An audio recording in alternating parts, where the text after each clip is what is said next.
अगर मैं आपसे कहूं कि हिंद महासागर के डिएगो गार्सिया पे हमला करने के बाद ऐसा भड़क चुके हैं आपके मोदी कि भाई साहब अब खून खौलने लगा है।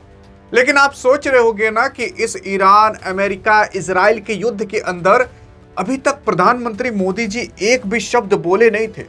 लेकिन भाई साहब अब कुछ और नहीं बल्कि ट्विटर पर ट्वीट करके और ईरान के राष्ट्रपति से बात करके इन्होंने सब कुछ बता दिया है और कह दिया है कि ईरान या तो तुम सुधर जाओ या तुम जो लड़ाई कर रहे हो तुम सुधर जाओ।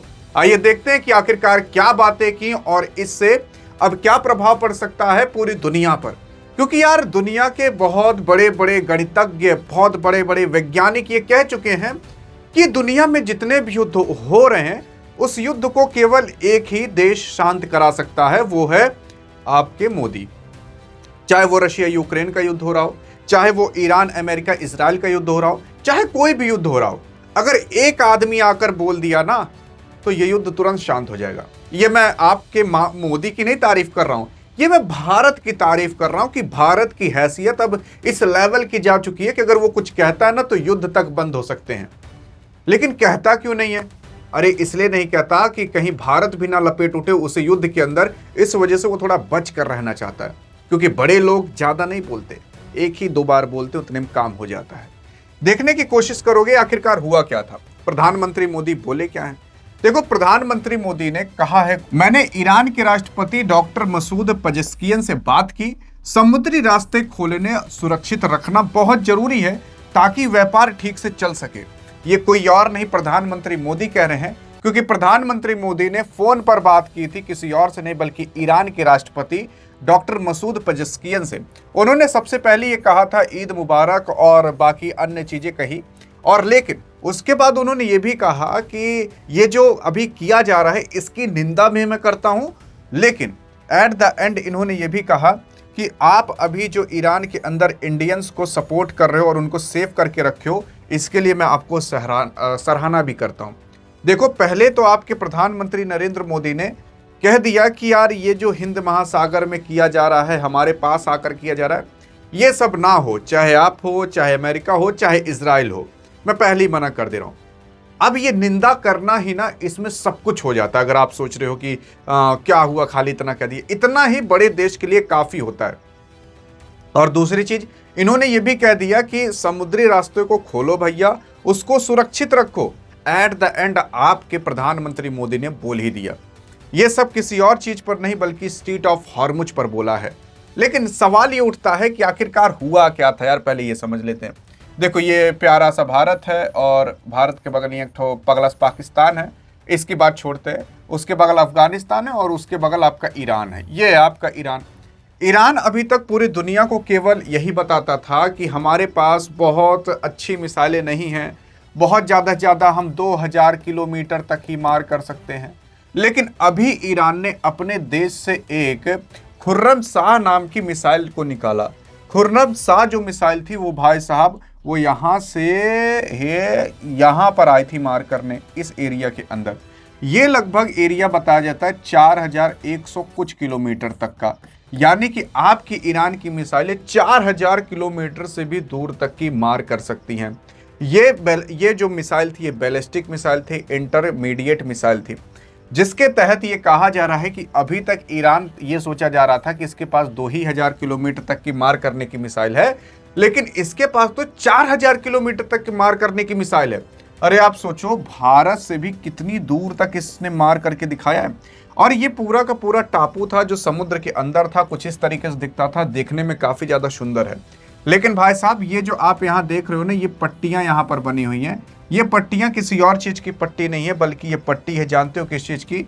सैन्य अड्डों की, जहां पर बॉम्बर्स रहते हैं, B-2 बॉम्बर्स और अन्य तरीके के फाइटर जेट्स। अमेरिका और ब्रिटेन अपने सैनिक को यहाँ भी रखते हैं ताकि अगर यहीं से ही लड़ाई करना हो, चाहे इधर लड़ाई करना हो, चाहे इधर लड़ाई करना हो, किधर भी लड़ाई करना हो, यहीं से वो लोग तुरंत जा सके।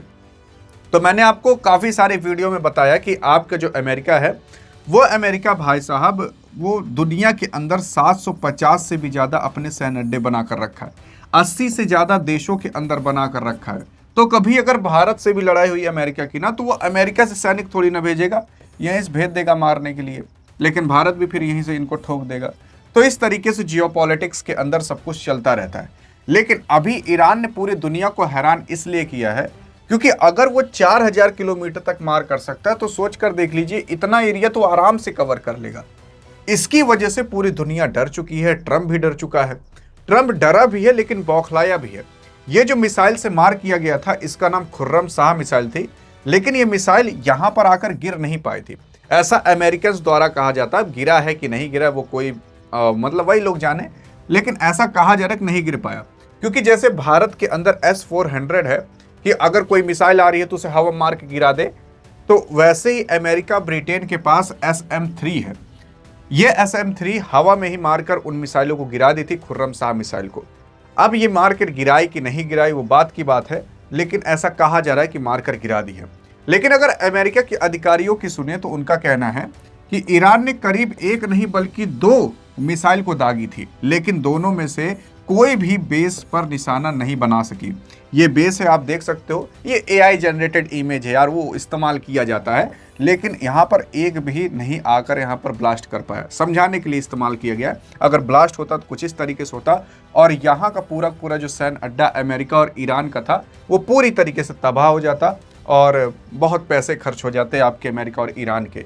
क्योंकि यहाँ समुद्र के बीच आना, अब सोच कर देखिए सीमेंट उमेंट कैसे लाए होंगे यहाँ पर बनाने के लिए, सब एयर से आया होगा, कुछ शिप से आया होगा, तब जाकर यहाँ पर बना होगा, तो बहुत पैसा लगा होगा। लेकिन अगर इसको एक बार में तबाह कर दिया जाएगा तो कई करोड़ों रुपए आपके अमेरिका और ईरान के अमेरिका और ब्रिटेन के चले जाएंगे, क्योंकि यहाँ पर अमेरिका और ब्रिटेन की ही सेना रहा करती थी। अगर बात करें डिएगो गार्सिया की, जो ये सैन्य अड्डा है, अमेरिका के लिए बेहद अहम सैन्य अड्डा या ठिकाना माना जाता है। उसी के साथ साथ बेस से अमेरिकी बॉम्बर्स प्लेन और जो इस्तेमाल किए जाते हैं। यह बेस ईरान के तट से लगभग 3810 किलोमीटर की दूरी पर था। कुछ लोग 3810 किलोमीटर बता रहे हैं तो कुछ लोग 4000 से भी ज़्यादा दूरी बता रहे हैं। उसी के ही साथ साथ अगर आप देखने की कोशिश करोगे तो ट्रंप से जब इन सब चीज़ों के बारे में पूछा गया तो ट्रंप ने कहा कि अगर ईरान ये सोच रहा है कि हम सीज फायर करेंगे तो मैं सीज फायर करने के मूड में बिल्कुल भी नहीं हूं, और अब स्ट्रेट ऑफ हॉर्मुज ये खोले नहीं तो खुलवा दिया जाएगा। इस तरीके से आपका ट्रंप अब कह रहा है।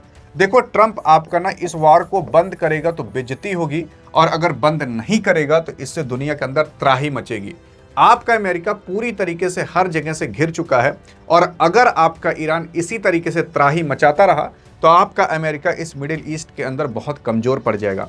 आपका अमेरिका के अगर कई सारे सैन्य ठिकाने आपके ईरान ने गलती से भी 4-5 ठिकाने और उड़ा दिए तो आपका अमेरिका और कमज़ोर पड़ जाएगा। तब अमेरिका को लड़ने के लिए बहुत दिक्कत होगी, और मान लेते हैं जीत भी जाता है तब भी वो जीत कर हार जाएगा। ऐसा इसलिए क्योंकि अमेरिका की इतना पैसा बर्बाद हो चुका रहेगा कि अमेरिका संभल ही नहीं पाएगा। बाकी आपको क्या लगता है और आप इन सब चीज़ों पर क्या सोचते हो? बाकी मोदी ने सही कहा कि गलत कहा, देखते हैं आप क्या कहते हो एक भारतीय नागरिक होने के नाते। बाकी अगर ऐसी अधिक इन्फॉर्मेशन चाहते हो तो डिस्क्रिप्शन में व्हाट्सएप चैनल का भी लिंक है, नहीं तो इस वीडियो में तो मिलेंगे। तब तक लिए जय हिंद, जय भारत।